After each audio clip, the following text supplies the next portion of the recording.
नमस्कार दोस्तों। UPSC prelims 2023 के लिए एक सीरीज़ चल रही है और मैंने आपसे कहा है कि सिर्फ इतने ही टॉपिक्स तैयार कर लीजिए, आराम से आपका प्री निकल जाएगा। इस चीज़ को मैं फिर से दोहरा देता हूँ क्योंकि जैसे ही एग्ज़ाम होगा मैं आपको दोबारा ये बात बताऊँगा कि देखिए मैंने पहले ही कहा था कि सिर्फ इतने ही टॉपिक्स तैयार कर लें तो आराम से आपका प्री निकल सकता है। और आज मैं क्या करने जा रहा हूँ, देखिए सीरीज़ की शुरुआत हो गई थी, एक वीडियो आई भी थी और उसमें मैंने इन्वायरमेंट के 5 टॉपिक्स लेकर बताया था कि इनको कैसे कैसे तैयार करना है। लेकिन बाद में मेरे ध्यान में आ रहा है कि क्यों ना एक ही वीडियो में सारे टॉपिक्स बता दिए जाएं एक विषय के। मुझे ये ज़्यादा ठीक लग रहा है और इससे आपको बहुत फ़ायदे होंगे, 3 लेवल पे फ़ायदा होगा। देखिए एक तो सबसे पहला फ़ायदा यही हो गया, 3 लेवल बाद में बात करेंगे, कि एक ही वीडियो में सारी चीज़ें रहेंगी तो बार बार आप एक ही वीडियो प्ले करेंगे और उसी हिसाब से आप अपनी पढ़ाई कर पाएंगे, अलग अलग वीडियोस नहीं खोजनी पड़ेंगी। लेकिन 3 लेयर में क्या फ़ायदा होगा वो समझ लीजिए, बहुत काम की चीज़ है।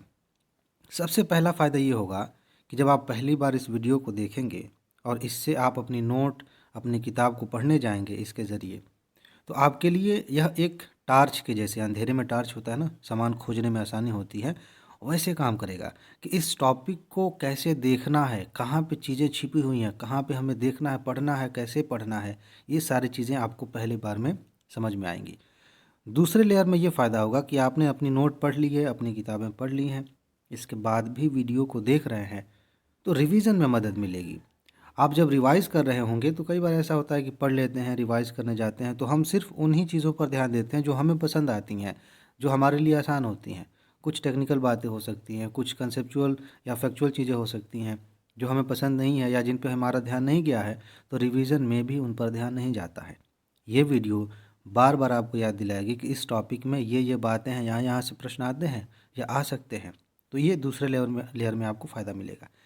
तीसरा जो सबसे बड़ा फ़ायदा होगा वो ये है कि आपने, मान लेते हैं कि आपने टॉपिक तैयार कर लिया, विषय पढ़ लिया, सब कुछ पढ़ लिया है, रिवाइज़ भी कर लिया है अच्छे से, लगभग चीज़ें तैयार हो चुकी हैं।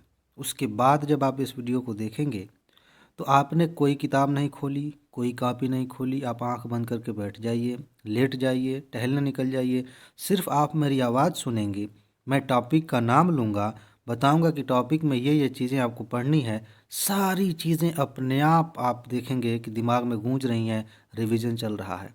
कमाल हो जाएगा। सिर्फ़ एक ही वीडियो आप प्ले करेंगे और उस विषय की सारी चीज़ें आप कवर कर लेंगे जब आपने अच्छे से पढ़ लिया है तो। तो इस तरह से अब से लेकर के एग्ज़ाम के एक दिन पहले तक ये वीडियो आपको मदद पहुंचाएगी। इसीलिए आप ध्यान से इसे देखिए और इसका मैक्सिमम लाभ लीजिए। चलिए, तो एक चीज़ बता दूं कि जो बचे हुए 5 टॉपिक्स हैं मैंने प्लेलिस्ट बना दी है और प्लेलिस्ट का जो है आप देख लेंगे, जाके प्लेलिस्ट में सर्च करेंगे तो मिल जाएगा। वहाँ देखिए बाकी वीडियोज़ भी वहीं आएंगी। और अब यहाँ से आगे बढ़ते हैं, इस वीडियो में सारे बचे हुए टॉपिक्स को कवर करते हैं। देखिए एक टॉपिक ये है, अंतर्राष्ट्रीय सौर गठबंधन। यह विज़न वाली सीरीज़ में भी था, मैंने बताया था आपको। तो इसमें क्या करना है, बस 2-3 चीज़ें बस देख लेनी है, उसके बाद से काम हो जाएगा। एक देख लीजिए इसका गठन कब हुआ था, बेसिक सा नॉलेज है, शायद ना भी पूछा जाए लेकिन कभी कभी यूपीएससी ऐसे घुमा फिरा के पूछ लेती है। दूसरा जो सबसे महत्वपूर्ण बात है इस चीज़ को लेकर के वो ये है कि इस गठबंधन का उद्देश्य क्या है, एकदम क्लियर होना चाहिए कि इसमें इसका उद्देश्य क्या है। क्योंकि ये ग्लोब है, ठीक है, ये 0 डिग्री है। तो पहले कुछ ऐसा था कि कर्क और मकर रेखा के बीच में दो जो देश शामिल हो रहे हैं वो इसमें शामिल होंगे, बाद में कुछ और संशोधन हुए। एक तो बस सदस्यता को लेकर ये बात मैं कह रहा हूँ, लेकिन इसी बहाने ये भी कहना चाह रहा हूँ कि इसके उद्देश्यों में संशोधन हुए हैं। इसके अंतर्गत कुछ प्रोजेक्ट्स चल रहे हैं, कुछ पैसे इकट्ठे करने हैं, उसको लेकर प्रोजेक्ट चल रहे हैं। उन सारी चीज़ों को एक बार देख लीजिए अच्छे से, आपका टॉपिक तैयार हो जाएगा। बाकी मुख्यालय वगैरह आपको पता ही है कि कहाँ है, नहीं पता है तो देख लीजिए, इंटरेस्टिंग है। ये देखिए, ये जो टॉपिक है बहुत ही कमाल का टॉपिक है, बहुत ही बड़ा टॉपिक है और यहाँ से क्वेश्चन हर साल पूछे जाने की संभावना रहती है, घुमा फिरा के, कभी कभी डायरेक्ट, कभी इनडायरेक्ट। अब इसमें क्या है, जैव विविधता अधिनियम 2002, इसमें क्वेश्चन कहाँ से आ सकता है। आपको पता है कि प्री में जो है पर्यावरण और इकोलॉजी जो है उसका महत्व कितना ज़्यादा बढ़ गया है और हर साल क्वेश्चन ढेर सारे आ रहे हैं। तो सबसे पहले तो आपके दिमाग में ये होना चाहिए कि इसको बनाया क्यों गया, किसकी सुरक्षा करनी है, क्यों करनी है, उस कंसेप्ट को आप दिमाग में रखिए और उसको दिमाग में रखते हुए इस अधिनियम की विशेषताओं पर जोर दीजिए। कि किस बात को लेकर के यह अधिनियम बना है और ये क्या कर रहा है। अधिनियम, यह कानून किन चीज़ों पर फोकस कर रहा है, वो इन विशेषताओं में आपको दिख जाएंगी। ठीक है, कुछ अपवाद भी हैं, कुछ रिस्ट्रिक्शंस भी हैं, ये सारी चीज़ें आपको पता चल जाएंगी। ओके, आपके पास अगर पीडीएफ नोट है जो मैंने प्रोवाइड कराई है तो उसमें पूरा विस्तार से मैंने इसके बारे में बताया है। बड़ी ही खूबसूरत नोट है। जिनके पास नहीं है उनको मैं बता देता हूँ कि आप कमेंट बॉक्स में जाएंगे, लिंक मिलेगा, वहाँ पूरी जानकारी मिल जाएगी। देखिए, तो आपने विशेषताएं जान ली, लेकिन कमाल की चीज़ यह है कि इसी अधिनियम के तहत कई सारी बॉडीज़ बनाई गई हैं और उन बॉडीज़ पर प्रश्न पूछे गए हैं पहले भी। जैसे राष्ट्रीय जैव विविधता प्राधिकरण। अब आप इसके बारे में जानिए कि इसका गठन कब हुआ। तो इसके आधार पे आप गेस करना आसान है आपके लिए। इसका गठन कब हुआ, इसका मकसद क्या है और इसका स्ट्रक्चर क्या है। ये जो प्राधिकरण है इसकी संरचना कैसी है। ठीक, इतना जान लेंगे। इसका कार्य अधिकार, कार्य क्षेत्र क्या है, इतना जान लेंगे, काम हो जाएगा। और उसी फ्रेम में आप राष्ट्रीय जैव विविधता बोर्ड को देखिए। ठीक है, ये भी बॉडी बनाई गई है। इसी के तहत कई बार ऐसे प्रश्न पूछ लिए जाते हैं कि ये फला बॉडी जो है किस कानून के तहत बनाई गई है। ऐसे खूब प्रश्न पूछे गए हैं। तो आप ध्यान रखेंगे, ये जो कानून है 2002 वाला, उसके तहत इनको बनाया गया है। इतना ही नहीं है, और भी चीज़ें हैं। इसके अलावा आप देखेंगे उसमें समितियां भी बनाई गई हैं, उन समितियों को भी देखेंगे। ठीक है जी, उसी कानून में। और उसके बाद से टॉपिक आपका पूरा हो जाएगा। नेक्स्ट चलते हैं। यह है जैव विविधता अभिसमय, CBD। अब इसको कैसे तैयार करेंगे। नोट में आपके है, आपकी किताबों में है, हर जगह है। बहुत ज़्यादा महत्वपूर्ण टॉपिक है। लेकिन एक चीज़ आप ध्यान रखिएगा कि यह अभिसमय किस मकसद को लेकर के हुआ था। कन्वेंशन ऑन बायोडाइवर्सिटी इसका फुल फॉर्म होता है। ठीक है, किस मकसद को लेकर हुआ था। और इसके अंदर जाएंगे तो दो छोटे छोटे टॉपिक्स मिलेंगे जो अपने आप में बहुत महत्वपूर्ण हैं। एक है नगोया और एक है कार्टाजेना प्रोटोकॉल।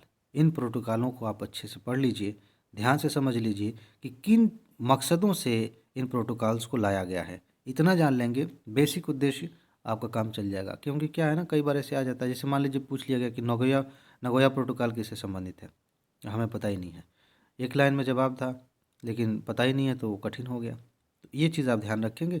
इससे ज़्यादा इसमें कुछ करना नहीं है। ये टॉपिक बहुत महत्वपूर्ण है। ठीक है जी, अब कम बात किया इसके बारे में, इसका मतलब ये नहीं कि हल्के में ले लें। बाकी ये देखिए, गिद्धों पे संकट लगातार बढ़ रहा है। कई बार यहाँ पे प्रश्न पूछे भी जा चुके हैं कि वो जो दवा है डाइक्लोफिनेक पिछली बार मैं विजन वाली मैगजीन में बात कर रहा था, तो ये उच्चारण में कभी कभी वो हो जाता है आगे पीछे तो वही याद आ गया। तो दवा, अभी एक और दवा है जो नुकसान पहुंचा रही है, वो मैंने विजन वाली मैगजीन में बताया है। तो पहले तो आप ये देखिए कि गिद्धों को दिक्कत क्या है। बेसिक, उन्हें प्रॉब्लम हो किस चीज़ से रही है। क्या उनका शिकार हो रहा है? शिकार तो नहीं हो रहा। ठीक है, फिर क्या हो रहा है, ये जो मरे हुए जीव हैं उनको खाते हैं, और जीव जो मर रहे हैं उनमें देखा जा रहा है कि जो है एंटीबायोटिक बहुत ज़्यादा उनके शरीर में है, और उस एंटीबायोटिक की वजह से इन्हें दिक्कत हो रही है। तो जो एंटीबायोटिक है, जो दवा है, जो दर्द निवारक दवा है, उसका नाम अच्छे से आपको पता होना चाहिए। सिर्फ एक ही दवा नहीं है, एक दो दवाएं और भी हैं, तो वो आप जान गए। ये एकदम फैक्चुअल लेवल का है। लेकिन आप थोड़ा और नीचे आएंगे तो आपको पता चलेगा कि गिद्धों के संरक्षण की जो ज़रूरत है उसे सरकार ने जब महसूस किया है तो इनके लिए किया क्या है। यानी कि गिद्धों के संरक्षण के लिए क्या उपाय किए गए हैं, क्या योजनाएं की गई हैं। एक लेयर ये हो गई, इस पे आपको समझना है।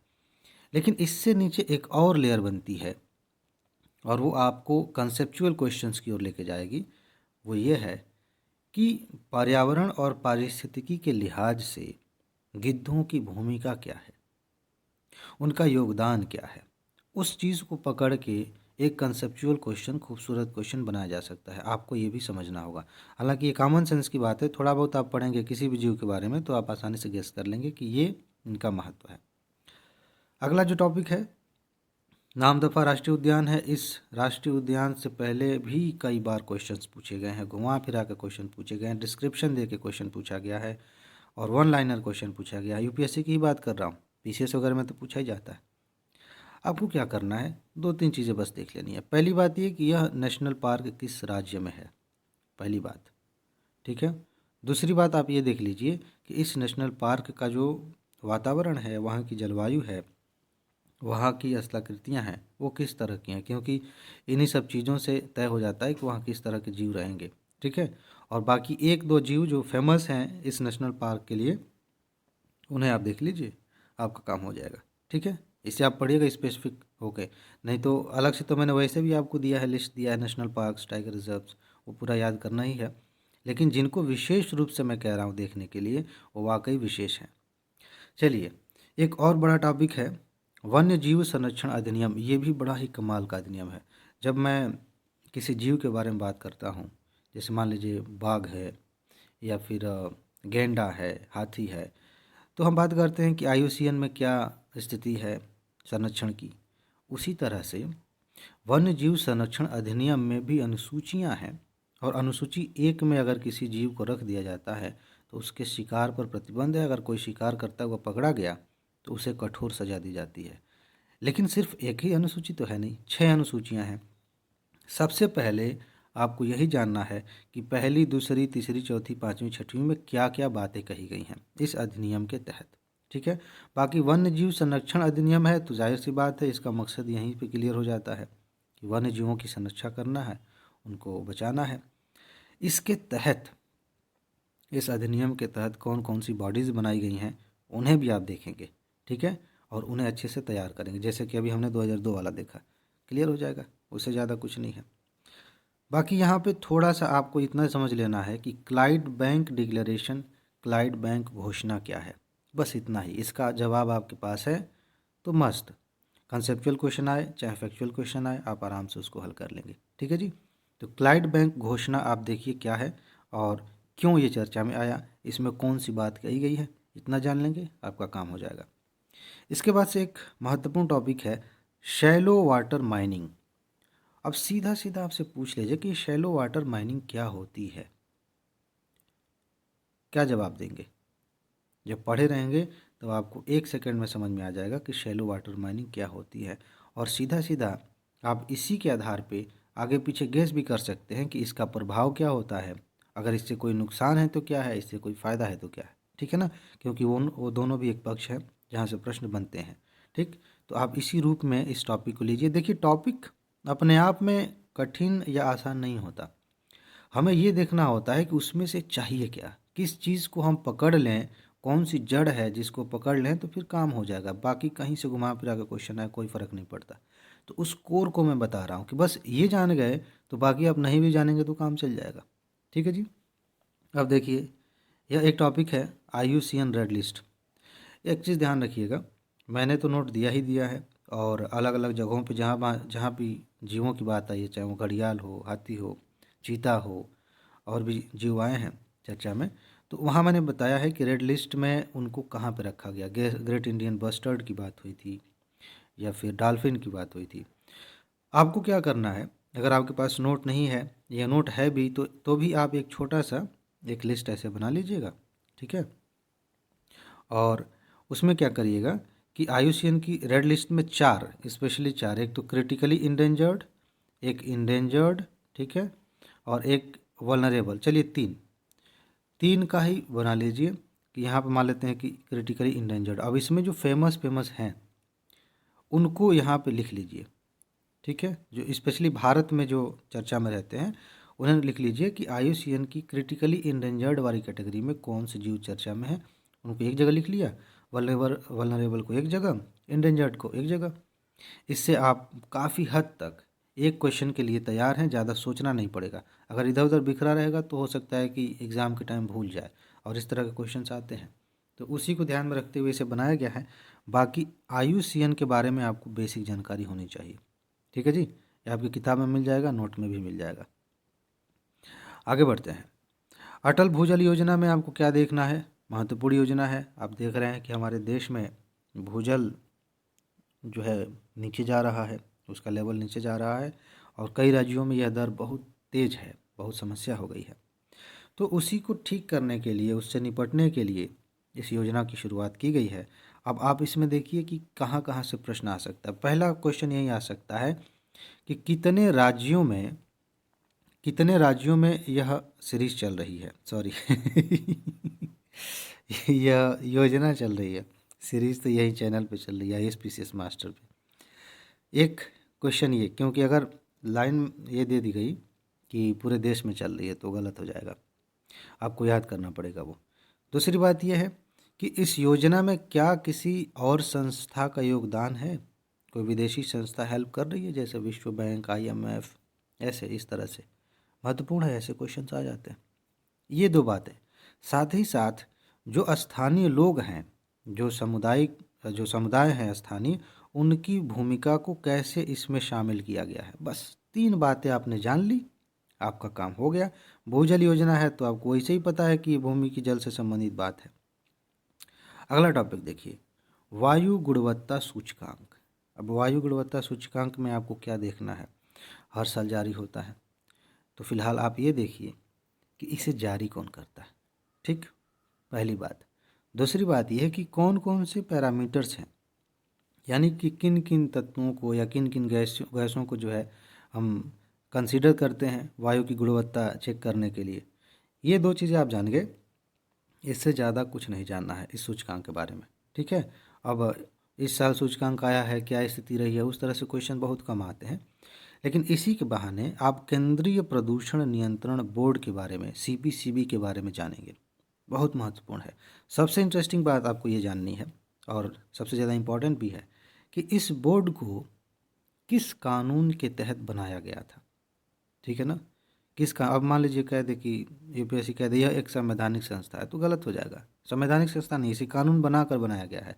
और मैं बार बार आपको अंतर बता चुका हूँ, फिर भी बता देता हूँ कि जिन संस्थाओं को संविधान के तहत बनाया जाता है, यानी कि संविधान में उनके लिए कोई अनुच्छेद पहले से जुड़ा है या संविधान में संशोधन करके जोड़ दिया गया और उन्हें बनाया गया है, तो वो संवैधानिक है। और जिन्हें किसी कानून के तहत बनाया गया है, जैसे सूचना आयोग को RTI अधिनियम के तहत बना दिया गया, ऐसे ही, या अभी हमने देखा थोड़ी देर पहले ऊपर, तो इनको हम वैधानिक कहते हैं, कानूनी संस्थाएं कहते हैं, गैर संवैधानिक संस्थाएं कहते हैं।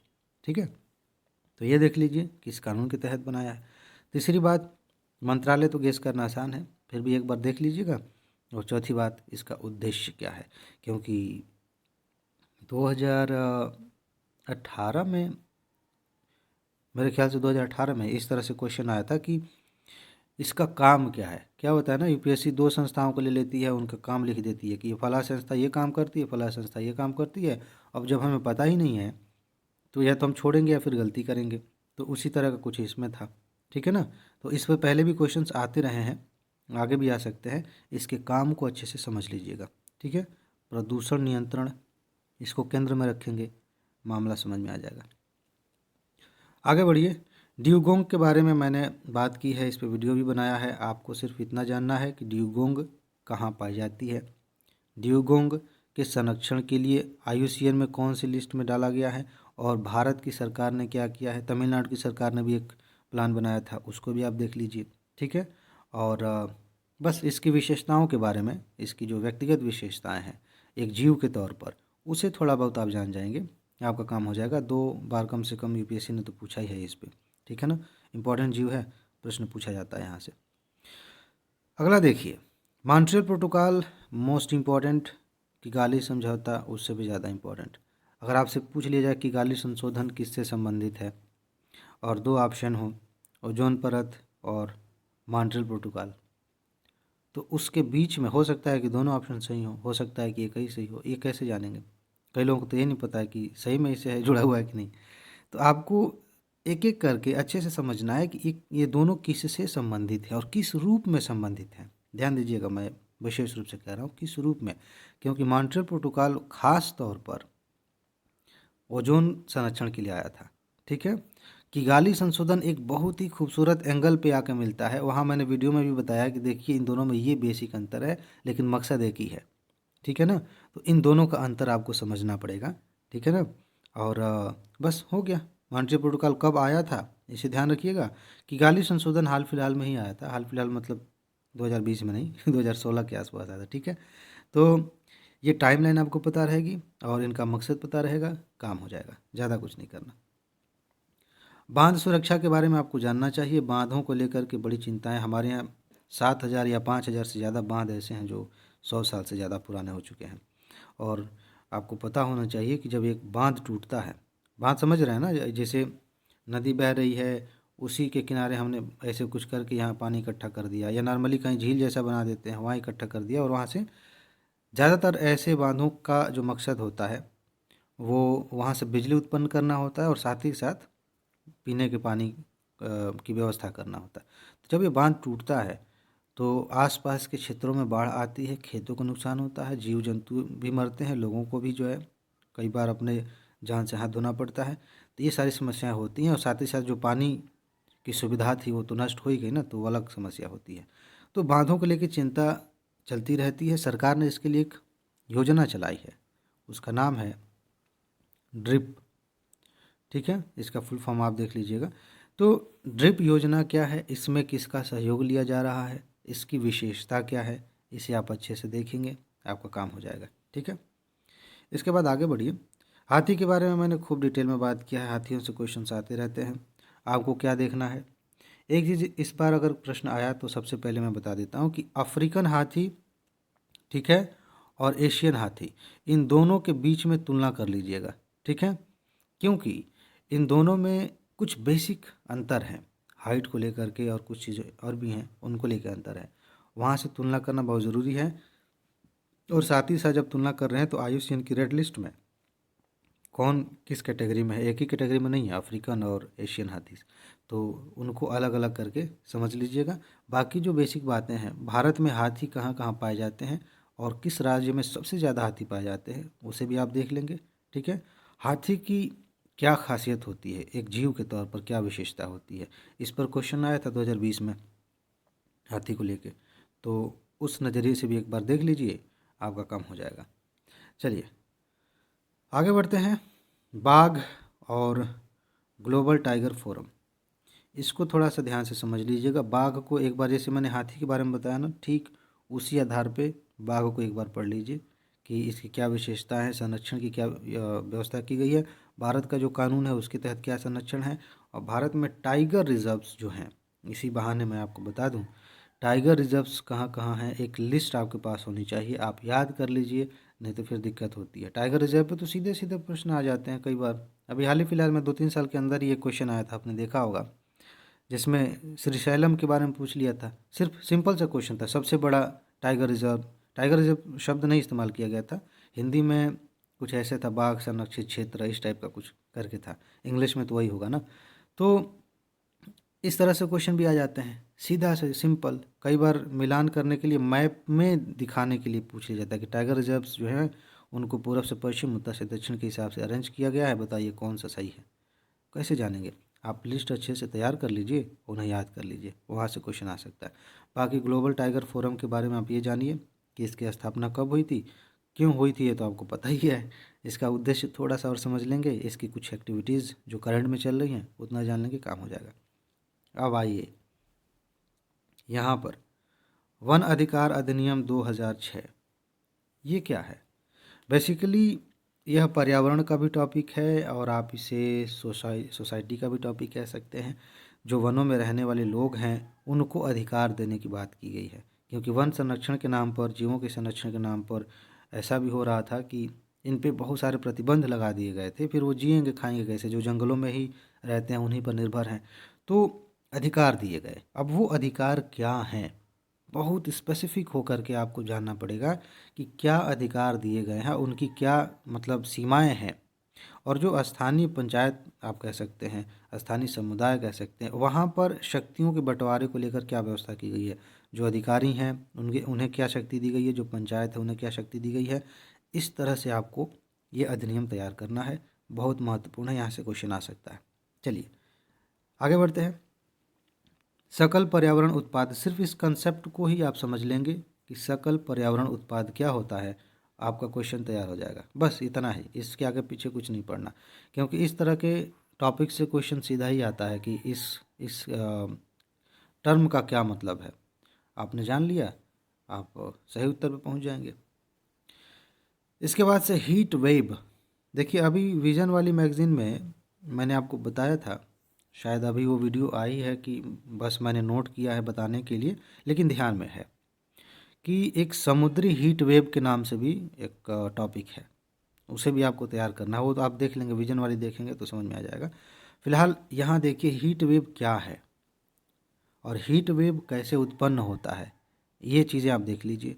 और हीट डोम कैसे बनता है, ठीक है, इसका असर क्या होता है, क्या इसका संबंध अम्ल वर्षा से है? अम्ल वर्षा से भी क्वेश्चन खूब पूछे जाते हैं, ठीक है। तो इसकी कुल मिला के इसका कंसेप्ट समझना है, इसका बेसिक समझना है कि ये क्या है, कैसे बनता है और क्या प्रभाव होता है। एकदम सीधा सपाट ऐसे पढ़ लेंगे, आपका कंसेप्ट तैयार हो जाएगा और आप किसी भी तरह के क्वेश्चन का जवाब देने के लायक हो जाएंगे। चलिए आगे बढ़ते हैं। Fly ash. अब फ्लाई ऐश में क्या करना है, दो बातें देखनी है। पहली बात ये कि फ्लाई ऐश क्या है और इसका सोर्स क्या है, ठीक है। देखिए यहाँ पे क्या है ना कि मैं ऐसे लिखता हूँ तो बड़ा वो होता है राइटिंग का तो इसका स्रोत क्या है, स्रोत आपने देख लिया क्योंकि यहाँ से भी प्रश्न पूछ लिए जाते हैं। और दूसरी बात यह है कि इसका उपयोग कहाँ किया जा सकता है, इस पर प्रश्न पूछा गया है। फ्लाई ऐश का इस्तेमाल कहाँ कहाँ किया जा सकता है, ठीक, और कहाँ पे नहीं किया जा सकता, ये दो बातें। हालांकि नहीं किया जा सकता जैसे में क्वेश्चन कम ही आते हैं, कहाँ कहाँ किया जा सकता है ये इंपॉर्टेंट है, इसे आप देखेंगे आपका काम हो जाएगा, ठीक है। चलिए अब आगे बढ़ते हैं। भारत वन स्थिति रिपोर्ट 2021 को आप देख लीजिए। अब इसमें ज़्यादा कुछ नहीं देखना है, कौन इस रिपोर्ट को जारी करता है, कितने अंतराल पर जारी किया जाता है, और साथ ही साथ ये भी देखना है कि भारत में 3-4 तथ्य हैं कि घनत्व के आधार पर, क्षेत्रफल के आधार पर और इसी तरह से परसेंटेज के हिसाब से सबसे ज़्यादा वन वाले राज्य कौन से हैं, इतना देख लेंगे काम हो जाएगा। इसके अलावा मैंग्रोव को लेकर जो तथ्य अलग से आता है इसी रिपोर्ट में, मैंग्रोव को लेकर क्या रिपोर्ट में बात कही गई है, इसे भी देख लेंगे, काम हो जाएगा। चलिए इसको देखिए, सल्फर डाइऑक्साइड प्रदूषण, ये क्या है, ये प्रदूषण कैसे उत्पन्न होता है, सबसे पहली बात यही है क्योंकि यूपीएससी प्रदूषकों के सोर्स पर क्वेश्चन खूब पूछ लेती है कि इस प्रदूषक का सोर्स क्या है, कहाँ से यह उत्पन्न होता है। 3-4 ऑप्शंस दे दिए गए और पूछ लिया जाता है बताइए कि सल्फर डाइऑक्साइड कहाँ से निकलता है, तो कैसे जानेंगे। तो आप इसके बारे में थोड़ा सा विस्तार से जान लीजिए। एक रिपोर्ट आई थी, रिपोर्ट में बताया गया था कि भारत बहुत ज़्यादा इसका उत्सर्जन कर रहा है या भारत से हो रहा है इसका उत्सर्जन, और भी देशों की बात थी, रसिया वगैरह की भी बात थी, ठीक है। तो बस इतना देखना है और इसका प्रभाव क्या होता है, सल्फर डाइऑक्साइड प्रदूषण का प्रभाव क्या होता है उसे आपको देख लेना है, काम आपका हो जाएगा। इसके बाद से ग्रीन एनर्जी कॉरिडोर की बात सरकार कर रही है, इसकी शुरुआत कब हो रही है, इसका उद्देश्य क्या है और इसको किस तरीके से लागू किया जा रहा है, बस इतना ही देख लेना है, आपका काम हो जाएगा, और ज़्यादा इसमें कुछ नहीं है। जैव ऊर्जा फसलें, थोड़ा समझिए इसको। अगर यूपीएससी पूछती है कि निम्नलिखित में से किन किन फसलों से जैव ऊर्जा उत्पन्न की जा सकती है, तो क्या जवाब देंगे। ख़ास तौर से ऐसी फसलें ऑप्शन में रहेंगी जिन जो चर्चा में है। तो यहाँ पे आप देखिए कि कौन कौन सी फसलें हैं जैव ऊर्जा की और उनकी खासियत क्या है, उनकी विशेषताएं क्या हैं, क्यों उनसे बायोफ्यूल हम बना रहे हैं, समझ रहे हैं। वैसे आने वाले समय में बायोफ्यूल का महत्व बहुत ज़्यादा बढ़ने वाला है, वो अलग चीज़ है। बाकी एक टॉपिक और आएगा, शायद आगे आए ना आए, फिर बता देता हूँ। जैव ईंधन के बारे में इसी बहाने आप जानेंगे, ठीक है। एक मिनट रुकिए। हाँ, तो मैं ये कह रहा था कि जैव ईंधन से भी खूब प्रश्न पूछे जाते हैं। अब जैसे एक क्वेश्चन ये पूछ लिया गया था कि निम्नलिखित में से किसका किसका इस्तेमाल जैव ईंधन बनाने के लिए किया जा सकता है, और कुछ फसलों की लिस्ट दे दी गई थी, उसमें से कुछ फसलें थीं कुछ नहीं थीं। तो वो किस आधार पे था, बनाने के लिए तो हम बना ही सकते थे, बाकी से भी सरकार ने अनुमति दे रखी है कि इन इन से हम बना सकते हैं बायोफ्यूल, बाकायदा एक नियम आया है, ठीक है। तो उसके आधार पर होता है। तो बायोफ्यूल के बारे में आपको थोड़ा बेसिक जानना है कि किन से किस किस तरह का बन सकता है, और उसमें जनरेशन है 2G 3G 4G 5G इस टाइप का, ठीक है। तो किस जनरेशन में किस तरह की चीज़ों को लेकर बायोफ्यूल बनाया जाता है वो भी आपको देख लेना चाहिए। चलिए आगे बढ़ते हैं। आपको बस इसमें इतना जानना है कि एक्वामेशन क्या होता है, ठीक है। जब इतना आप जानेंगे तो उसके आगे पीछे की कुछ बातें अपने आप समझ में आ जाएंगी। ठीक है, लेकिन ये टॉपिक इम्पॉर्टेंट है, एक्वामेशन तैयार कर लीजिएगा। आगे बढ़ते हैं।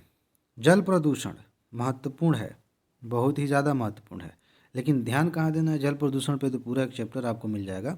सबसे पहले आप ध्यान यहाँ दीजिए कि जल प्रदूषण कितने प्रकार से हो रहा है और कौन कौन सी चीज़ें उसमें मिल रही हैं, तो क्या क्या प्रभाव उत्पन्न हो रहा है। ठीक है जी। इसमें इस बात पर सबसे ज़्यादा ध्यान दीजिएगा कि जल प्रदूषण में जो तत्व हैं और जो उनसे होने वाली बीमारियां हैं, उनका मिलान करने के लिए क्वेश्चन पूछा जा सकता है। ठीक है, जैसे एग्जाम्पल के तौर पे अगर मैं कहूँ कि जल में पारा मिला हुआ है, जल में आर्सेनिक मिला हुआ है, तो पारा मिलने से कौन सी बीमारी हो सकती है, आर्सेनिक मिलने से क्या हो सकता है, इस तरह से मैं कह रहा हूँ। पहले सबसे पहले आप इसी पे ध्यान दीजिए। हालांकि बेसिक तो आपको वैसे भी पता है ना, जल प्रदूषण का मतलब है कि जल में अवांछित चीज़ें मिल गई हैं, प्रदूषित हो गया, उपयोग के लायक नहीं है, चाहे वो पीने की बात हो या किसी और उपयोग की बात हो। ठीक, ये हो गया सबसे मेन पॉइंट। दूसरी बात यह है कि जल प्रदूषण जब हो जाता है, जल एक तो सामान्य तौर पे आप जो जल निकाल रहे हैं पीने के लिए उसमें प्रदूषण है। कई बार ऐसा होता है कि आप पीने के लिए नहीं निकालेंगे, लेकिन भूजल में प्रदूषण हो चुका है और वहीं पे कोई काम हम करने जा रहे हैं और उससे नुकसान हो रहा है, तो जल प्रदूषण में आप भूजल प्रदूषण भी शामिल करके चलिएगा। तो क्या होता है कि इसको ख़त्म करने के लिए या फिर इसका उपचार करने के लिए कुछ तरीके अपनाए जाते हैं। अब उन तरीकों पर क्वेश्चन पूछा जा सकता है। ठीक है ना, उन तरीकों में कौन कौन से तरीके हैं जिनमें हम जीवों का इस्तेमाल करते हैं, सूक्ष्म जीवों का इस्तेमाल करते हैं, कैसे वो काम करते हैं, या फिर उनका जो नाम है, टेक्निकल जो शब्द हैं, वो आप एक बार देख लीजिए। साथ ही साथ एक और चीज़ ध्यान रखिएगा, आपने डिज़ोल्व ऑक्सीजन के बारे में सुना होगा। ठीक है, COD के बारे में सुना होगा, BOD के बारे में सुना होगा। ये सब क्या है? पानी में ऑक्सीजन की कितनी मात्रा है, इसके आधार पर भी जल प्रदूषण को नापा जाता है। एक तरीका ये है। तो ये COD का क्या मतलब है, BOD का क्या मतलब है, और डिज़ोल्व ऑक्सीजन तो आप समझ ही रहे हैं। इस तरह से भी आपको ये टॉपिक तैयार करना है। यही सारी चीज़ें हैं, इसी के आसपास आप देखेंगे, काम आपका हो जाएगा। चलिए, वायु प्रदूषण। वायु प्रदूषण में सबसे पहले आप ये देखिए कि कौन कौन सी गैसें हैं जो ज़्यादा खतरनाक है। जैसे कार्बन मोनोऑक्साइड है, ग्राउंड लेवल की ओजोन है, इस तरह से इनको लिस्ट बनाइए इनकी। और वायु प्रदूषण से संबंधित एक सूचकांक हमारे देश में जारी किया जाता है, एक वैश्विक सूचकांक है। तो कौन कौन सी गैसें उसमें शामिल की जाती हैं, उनकी लिस्ट बना के एक बार अच्छे से याद कर लीजिए। एक तो ये हो गया। बाकी क्या होता है ना, कुछ प्रदूषकों को लेके UPSC ऐसे पूछ लेती है कि ये कहाँ से उत्पन्न होते हैं। एक बार तो ऐसे पूछ लिया था कि जब आप कूड़ा और बाकी अपशिष्ट जलाते हैं तो उसमें से कौन कौन सी गैसें निकलती हैं। ठीक है, तो वो भी एक क्वेश्चन हो सकता है उस रूप में भी। तो ये प्रदूषक कहाँ से निकल रहे हैं, अभी थोड़ी देर पहले एक टॉपिक में मैंने बात किया था, उसे भी आपको ध्यान में रखना है और आपका काम हो जाएगा। वायु प्रदूषण से क्या क्या समस्याएं होती हैं, क्या क्या बीमारियां हो सकती हैं, उस पर भी आप थोड़ा सा ध्यान दे लेंगे तो ठीक रहेगा, वहाँ से क्वेश्चन बनते हैं। अपने आप में ये टॉपिक्स बहुत ज़्यादा बड़े बड़े हैं, लेकिन पढ़ना आपको क्या है ये आपको तय करना पड़ेगा, नहीं तो बहुत ज़्यादा आप फंस जाएंगे उसी में।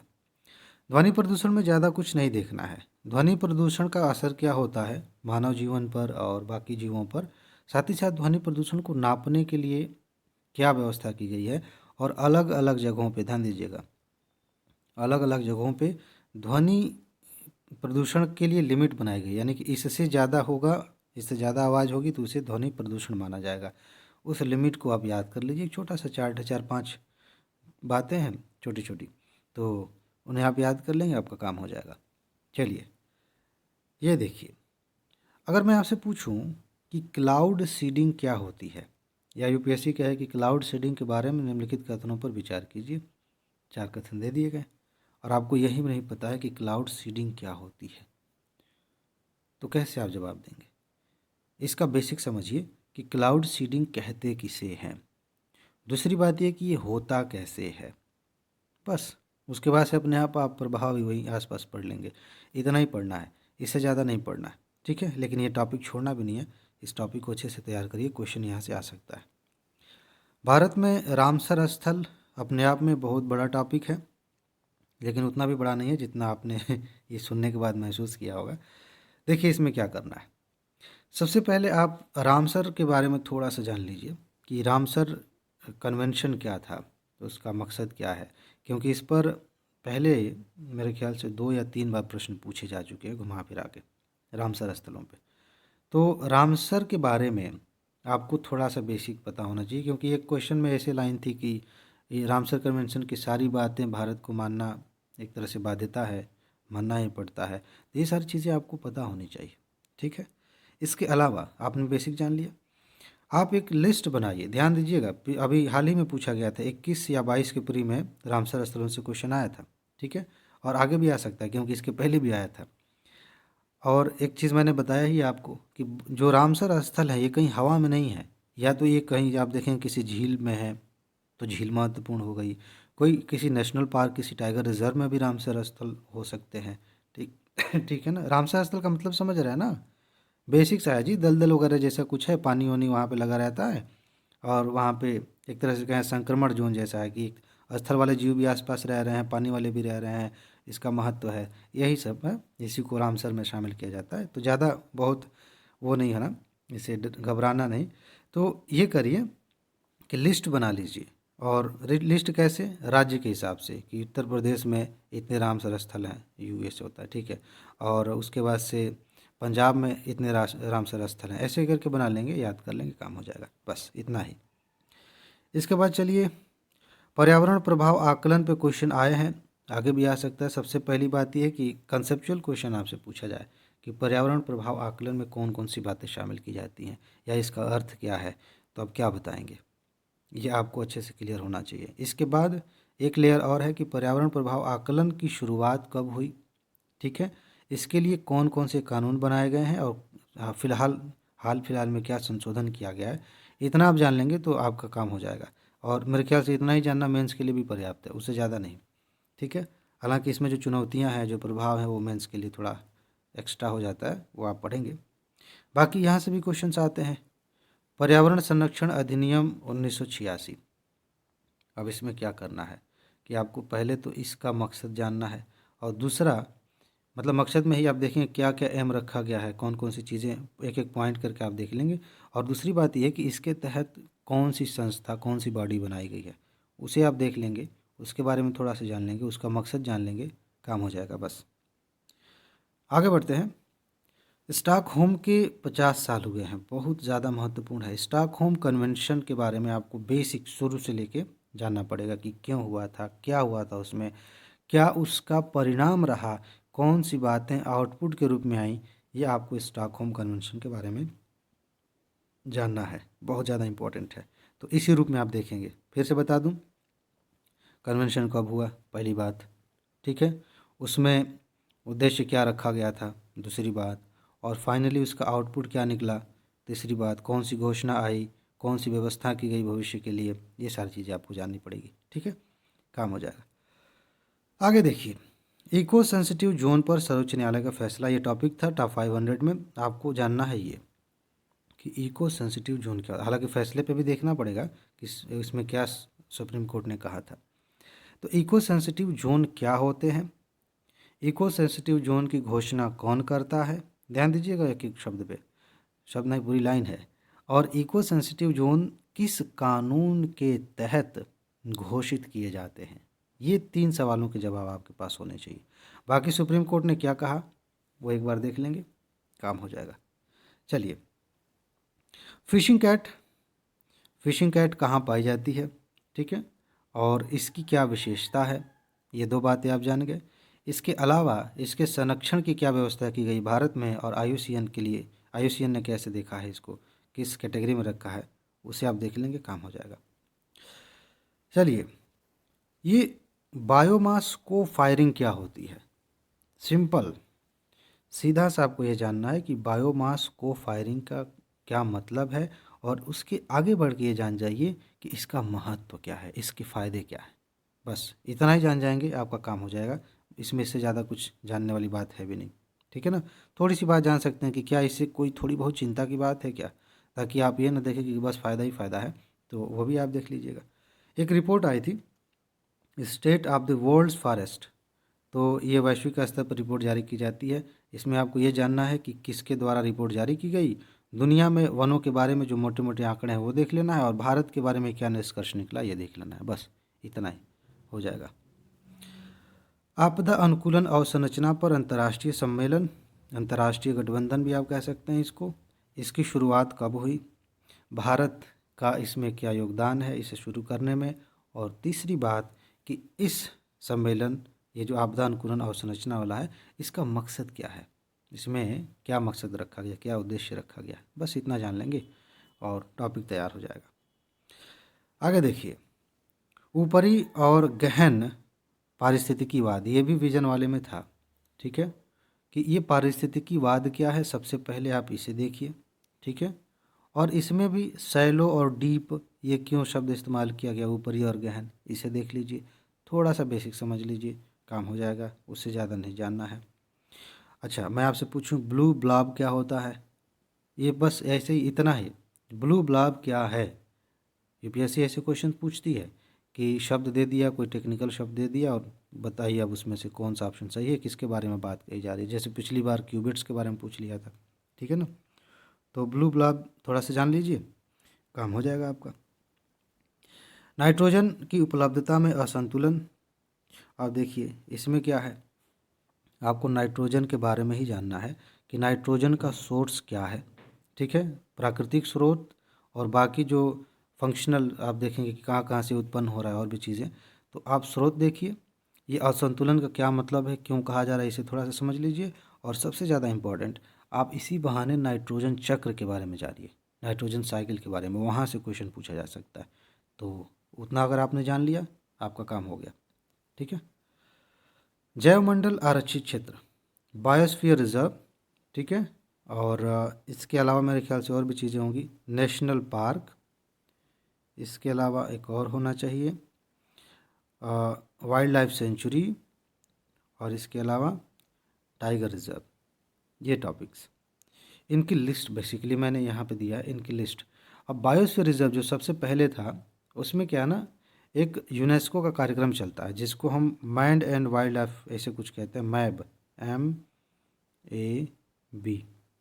अब ये मैप प्रोग्राम में भारत के कौन कौन से wild life sanctuaries biosphere reserve शामिल किए गए हैं वो देखिए। भारत ने कितने बायोस्फीयर रिजर्व घोषित किए हैं उन्हें देखिए, किस किस राज्य में फैले हुए हैं वो भी देखिए। तो उसमें ज़्यादा नहीं, मेरे ख्याल से 18 के आसपास होंगे, वो आप देख लीजिए। लेकिन ये जो लिस्ट आपके सामने अभी गुजरी है, जिसमें से एक ये टाइगर रिजर्व दिख रहा है, बहुत अच्छे से तैयार कर लीजिए, याद कर लीजिए। ध्यान रखने वाली बात ये भी है कि बहुत सारे, अगर आप वाइल्ड लाइफ सेंचुरी की बात करेंगे ना, बहुत सारे हैं, सैकड़ों हैं, कई सौ हैं, किसको याद करेंगे, ध्यान देने वाली बात है, किसको किसको याद करेंगे, जो चर्चा में है ना सिर्फ उन्हीं को याद करिए। या फिर आपके पास किताब है और या फिर नोट है, तो बहुत सारी किताबों में ऐसा होता है कि जो महत्वपूर्ण होते हैं सिर्फ उन्हीं की लिस्ट दी जाती है, तो वहाँ से भी आप तैयार कर लेंगे, टेंशन नहीं लेना। गूगल पे मत सर्च करने जाइएगा, ख़ास तौर से वेबसाइट पे, सरकारी वेबसाइट पे, क्योंकि सरकारी वेबसाइट पे यह लिस्ट पूरी की पूरी मिलेगी, तो सब आपको लगेगा इम्पोर्टेंट है। किताबों में, नोट्स में जो चर्चा में है, मतलब जो चर्चा में है उन्हीं को दिया जाता है, तो ज़्यादा ठीक है। तो इन्हें आप लिस्ट बनाकर किस राज्य में कौन है, बस इतना याद कर लीजिए, इससे ज़्यादा कुछ नहीं करना इसमें। बाकी जो चर्चा में आ जाते हैं उनके बारे में थोड़ा बहुत विस्तार से पढ़ लेना चाहिए।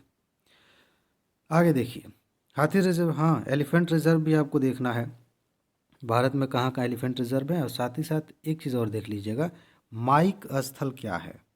माइक प्रोग्राम एक चलता था, अब किसका है ध्यान नहीं आ रहा है, साइट्स का है कि एक संस्था है इसी तरह के संरक्षण से संबंधित, तो माइक प्रोग्राम चल रहा है 2002 या 3 से, उसके तहत हाथी रिजर्व्स को शामिल किया गया, कुछ को, और कुछ वैसे भी घोषित किए गए हमारे देश में, इन्हें भी आप देख लीजिएगा, महत्वपूर्ण है। छोटे से, ये छोटी लिस्ट है, ज़्यादा बड़ी लिस्ट नहीं है हाथी रिजर्व वाली, ठीक है। अब आइए एक कंसेप्ट को क्लियर कर लीजिए कि खाद्य श्रृंखला क्या होती है, खाद्य श्रृंखला क्या है, कैसे बनती है, और खाद्य जाल क्या होता है। तो अलग अलग जगहों पे अलग अलग तरह की खाद्य श्रृंखलाएँ, खाद्य जाल होती हैं, तो आप इन्हें समझ लीजिए, दोनों में अंतर कर लीजिए, क्योंकि कंसेप्चुअल क्वेश्चन इस पे पूछा जा सकता है। इसी से आगे बढ़ेंगे थोड़ा सा, तो आप देखेंगे ऊर्जा पिरामिड बेसिकली उसी से संबंधित है, ये एनर्जी पिरामिड बनता है ऐसे करके, ठीक है ना। इसको मैं पढ़ाऊँगा आपको तो और अच्छे से समझ में आएगा, या कभी कभी उल्टा भी बन जाता है ऐसे। तो इसमें बेस में कौन कौन से जीव होंगे, किस तरह की पारिस्थितिकी में, जैसे घास वाला तंत्र है, मतलब मान लेते हैं कि एक ग्रासलैंड है बड़ा सा, वहाँ जो जीव रह रहे हैं वहाँ पे ऊर्जा पिरामिड कैसे बनेगा उसे समझ लीजिए। पानी में कैसे बनेगा, वृक्ष वाली जगहों पे वनों में कैसे बनेगा, ये थोड़ा बहुत आपको जानना चाहिए, ठीक है ना। तो इसके लिए आपको ऊर्जा पिरामिड को समझना पड़ेगा। आगे चलिए, जलवायु परिवर्तन संबंधी सम्मेलन। अब इसमें क्या है, इस तरह वैसे देखेंगे तो बहुत बड़ा है, लेकिन आपको ये देखना है कि जलवायु परिवर्तन को रोकने से संबंधित कौन कौन सी संस्थाएं काम कर रही हैं, कौन कौन सी संस्थाएं बनी हैं। और अब तक जो सम्मेलन हुए हैं आप देखेंगे आपकी किताबों में या करंट अफेयर में, मैगजीन वगैरह में भी आ जाता है। तो जो सम्मेलन के आउटपुट हैं, जो फाइनल घोषणा निकल के आती है, जो उद्देश्य निकल के आता है, वो लिखा रहता है। बस आप उससे ध्यान में रख लेंगे और वहीं से आपका काम हो जाए, क्योंकि इसी के दौरान कई सारे कंसेप्ट बाहर निकल के आए हैं। जैसे 2021 में यूपीएससी ने कार्बन ट्रेडिंग के आसपास ऐसे ही कुछ करके क्वेश्चन पूछा था, तो वो कहाँ से निकल के आया, इन्हीं सम्मेलनों से निकल के आता है, ठीक है। पेरिस क्लाइमेट चेंज वाला जो समिट हुआ तो वहाँ से कई सारे कंसेप्ट निकल के आए। तो जलवायु सम्मेलन कहने का मतलब सीधा सा ये है कि जब सम्मेलन हुए हैं तो उनका आउटपुट क्या निकल के आया है, क्या घोषणा पत्र जारी हुआ है, कौन सा लक्ष्य हम निर्धारित कर रहे हैं, कौन सा नया कंसेप्ट लेकर के आ रहे हैं। जैसे कि एक कंसेप्ट आया था कि हमें पैसा जमा करना है, विकासशील देशों को देना है, ठीक है, और कार्बन की ट्रेडिंग करनी है, इस तरह की चीज़ें। नेशनली डिटरमाइंड कंट्रीब्यूशंस एक टॉपिक है, वो किससे जुड़ा हुआ है, वो भी इसी से जुड़ा हुआ है। तो वो सारी चीज़ें आपको इसमें मिलेंगी, ठीक है। तो ये आपको देख लेना है। इसके अलावा प्रमुख संगठन कौन कौन से काम कर रहे हैं, जैसे कि यूएनईपी की बात कर लीजिए, डब्ल्यूडब्ल्यूएफ की बात कर लीजिए, इस तरह से आईयूसीएन जो है, सीएमएस है। तो इस तरह से कुछ संगठन हैं वैश्विक स्तर पे जो पर्यावरण के संरक्षण से संबंधित काम कर रहे हैं। जलवायु को भी ले लीजिए, जीवों को भी ले लीजिए, प्रदूषण भी उसमें शामिल कर लीजिए, यानी कि ओवरऑल इन्वायरमेंट एंड इकोलॉजी को टारगेट करते हुए ये काम कर रहे हैं। तो विश्व में ऐसी कौन कौन सी संस्थाएं, ज़्यादा नहीं है, मेरे ख्याल से 5 6 7 महत्वपूर्ण है, नोट में आपको दी गई है, तो उन्हें आप देख लीजिए अच्छे से। और ऐसे ही भारत में भी कुछ है, बॉम्बे नेचुरल हिस्ट्री सोसाइटी, आपने नाम सुना होगा, वहाँ से यूपीएससी ने क्वेश्चन पूछ लिया था, ठीक है।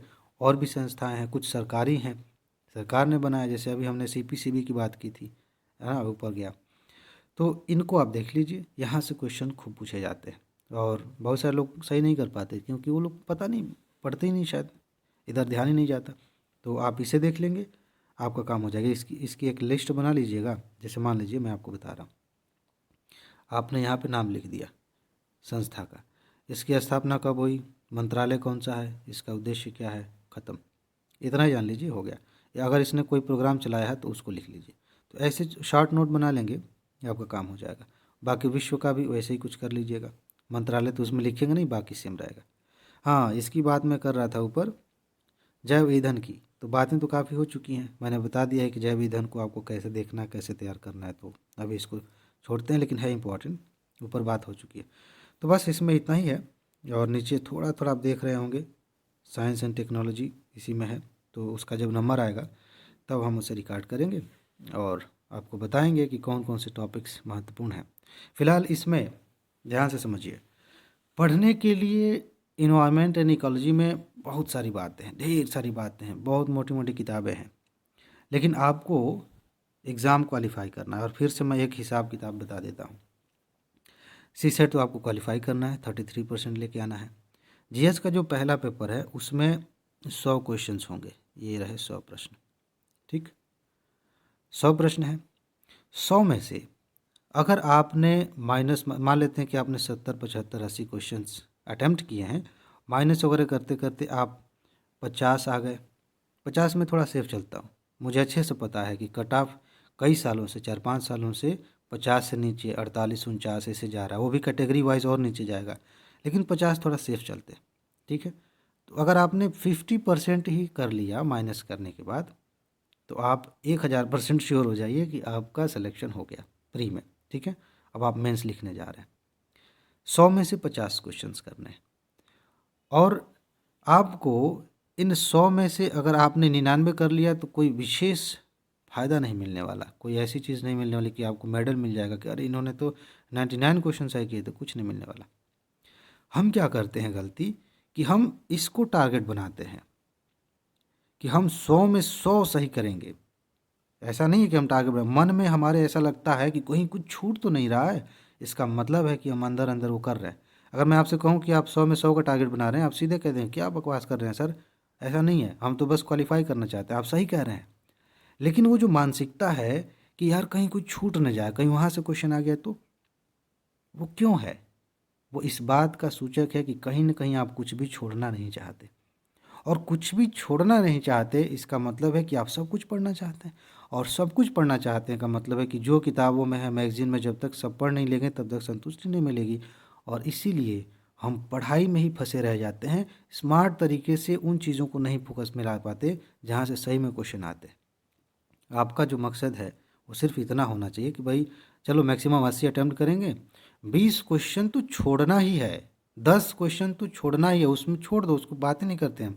हमें प्री क्वालिफाई करना है कि वहाँ स्कोर करने जाना है, ठीक है ना?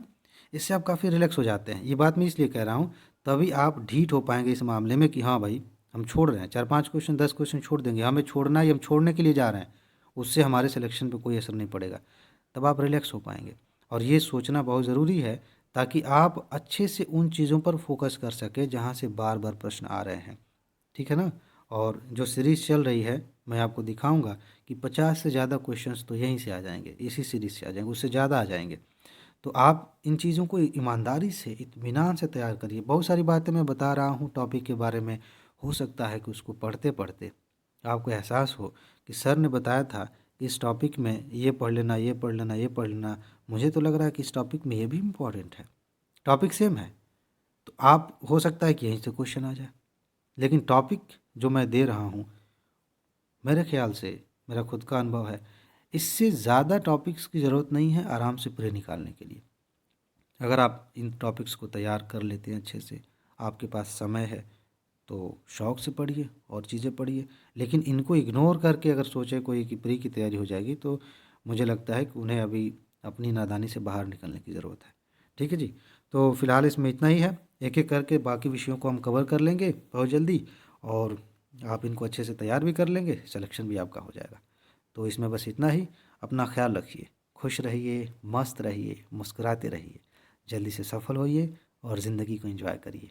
आगे मिलते हैं। नमस्कार।